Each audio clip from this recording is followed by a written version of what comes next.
նախագահներ, հարգելի պատգամավորներ, կառավարության հարգելի անդամներ, օգոստոսին մենք ներկայացրեցինք կառավարության 2021-2026 թվականների գործունեության ծրագիրը, որը հավակնոտ նպատակներ է սահմանել Հայաստանի Հանրապետության խաղաղ, կայուն եւ ներառական զարգացման համար։ Այսօր մենք ներկայացնում ենք այս հնգամյա ծրագրի առաջին բյուջեն, որը կոչված է ամուր հիմքեր ստեղծելու մեր հնգամյա ծրագրի իրագործման համար։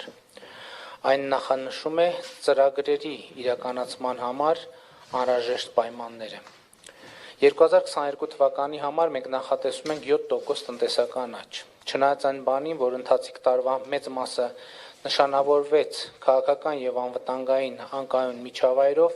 մեր տնտեսությունը այսօր գերազանցում է աճի համար 2021 թվականի արված բոլոր կանխատեսումները։ Մյուս կողմից կառավարությունը տարվա արդյունքներով ավելի հույս ունի։ Պիտի ուրախությամբ նշեմ, որ 2021 թվականի սեպտեմբերին Հայաստանի Հանրապետությունում գրանցվել է վճարվող աշխատատեղերի թվի բացարձակ ռեկորդ՝ 650,141 վճարվող աշխատատեղ։ Հայաստանում ավելի բարձր ցուցանիշ երբեք չենք ունեցել։ Նախորդ առավելագույնը գրանցվել է 2020 թվականի սեպտեմբերին, կազմելով 631,966 աշխատատեղ։ Այս տարվա ցուցանիշը նախորդ տարվանից բարձր է 3%-ով։ Ընթացիկ տարվա բավականին բարձր 6.4% գնաճի ֆոնին կարևոր է ընդգծել, որ սեպտեմբերին համախառն աշխատավարձի ֆոնդը նախորդ տարվա սեպտեմբերի համեմատ աճել է 15.3%-ով կամ 19 միլիարդ 308 միլիոն դրամով, իսկ մեկ աշխատողի աշխատավարձը նախորդ տարվա սեպտեմբերի համեմատ 11.9%-ով կամ 23,782 դրամով։ Էականորեն ավելի քան 20%-ով աճել է արտահանումը, ընդ որում աճել է ոչ միայն հումքային ռեսուրսի, այլև պատրաստի արտադրանքի եւ գյուղմթերքի արտահանումը։ Շինարարության ծավալները ընթացիկ տարում աճել են 7%-ով, ծառայությունների աճը սեպտեմբերի դրությամբ կազմել է ավելի քան 5%։ Այս գործոնները 7% տնտեսական աճի թիրախը դարձնում են իրատեսական, մանավանդ որ արդեն իսկ մեկնարկել են եւ հույս ունեմ հաջողությամբ ավարտին կհասցվեն մի քանի խոշոր ներդրումային ծրագրեր, որոնց առաջնային թիրախը Հայաստանը հանքահումքային ռեսուրս արտահանող երկրից ուժեղ մետալուրգիա եւ մետաղի վերամշակման հնարավորինս երկար շղթա ունեցող երկիր դարձնելն է։ 2022 թվականի բյուջեի եկամուտները ըստ նախագծի կազմում են 1 տրիլիոն 946 միլիարդ դրամ, որը 2021 թվականի նկատմամբ ավել է 17%-ով, իսկ 2020 թվականի նկատմամբ 25%-ով։ Ծախսերը կազմում են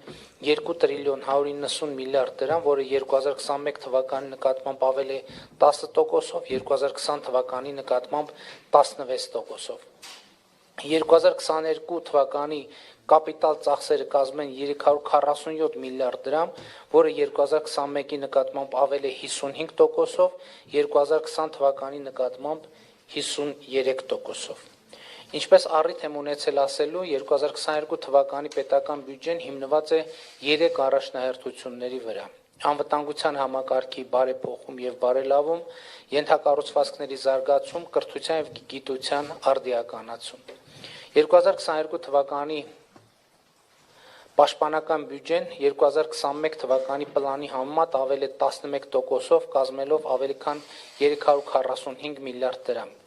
Մենք հետևողականորեն շարժվելու ենք Հայաստանում պրոֆեսիոնալ բանակ ստեղծելու ճանապարհով, բայց դա անելու ենք սահուն, մտածված քայլերով, քայլ առ քայլ մեծացնելով զինվորական ծառայության գրավչությունը, բարելավելով սպայի եւ սպայական ծառայության կերպարը, զարգացնելով ու բարելավելով Հայաստանի Հանրապետության պաշտպանական դոկտրինը։ Անվտանգային նոր միջավայրում մեր երկրի սահմանների պահպանությունը շարունակում է մնալ կարևորագույն առաջնահերթություն եւ խնդիր ենք դրել ամեն տարվա հետ սահմանների պահպանության գործառույթը ավելի ու ավելի շատ իրականացնել սահմանապահ զորքերի միջոցով, հեռանկարում ունենալով մեր սահմաններին միայն սահմանապահ զորքերի ծառայություն իրականացնելու տեսլականը։ Հայաստանի Հանրապետության տարածքից, մասնավորապես Սոտ Խոզնավար հատվածից ադրբեջանական զինված ուժերի ստորաբաժանումների դուրսբերման եւ Հայաստանի ու Ադրբեջանի սահմանների դելիմիտացիայի եւ դեմարկացիայի գործընթացի մեկնարկը բարենպաստ պայմաններ կստեղծի այս խնդրի լուծման համար։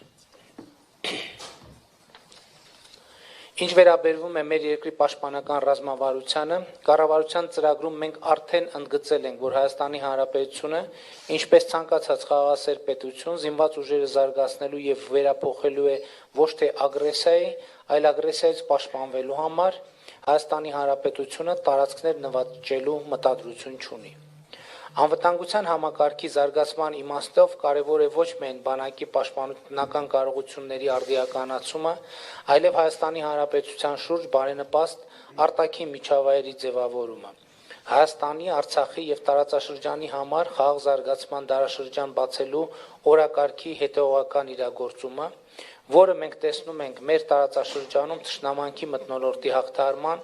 Լեռնային Ղարաբաղի հակամարտության կարգավորման նպատակով ԵԱՀԿ Մինսկի խմբի համանախագահության ձևաչափով բանակցային գործընթացի վերականգնման, տարածաշրջանային տնտեսական եւ տրանսպորտային ենթակառուցվածքների ապաշրջափակման միջոցով։ Պետք է ընդգծել, որ տարածաշրջանի տնտեսական եւ տրանսպորտային ենթակառուցվածքների ապաշրջափակումը կարող է որակապես փոխել Հայաստանի Հանրապետության տնտեսության բովանդակությունը եւ կառուցվածքը, լրացուցիչ խթան դառնալ ներհայաստանյան ենթակառուցվածքների զարգացման համար, ապահովել երկարաժամկետ ներառական տնտեսական աճ, Հայաստանի քաղաքացիների համար ստեղծելով հավասար պայմաններ տնտեսական գործունեության մեջ ներգրավելու համար, էականորեն բարձրացնել մեր տնտեսության գրավչությունը տեղական եւ օտարերկրյա ներդրումների համար։ Տարածաշրջանային ենթակառուցվածքային զարգացումներին զուգահեռ մենք հայաստանյան ենթակառուցվածքների զարգացման ուղղությամբ 2022-ին ծախսելու ենք 32%-ով ավել, քան 2021 թվականին, հասնելով այս ուղղությամբ կատարվելիք ծախսերը ավելի քան 278 միլիարդ դրամի։ Նախատեսված է վերականգնել եւ նորոգել 500 կիլոմետր ճանապարհ, նախագծել եւ կամ կառուցել տարբեր մեծության ջրամբարներ, որոնք պետք է ապես բարձրացնեն ռոռոկման ջրի մատակարարման ծավալը եւ որակը։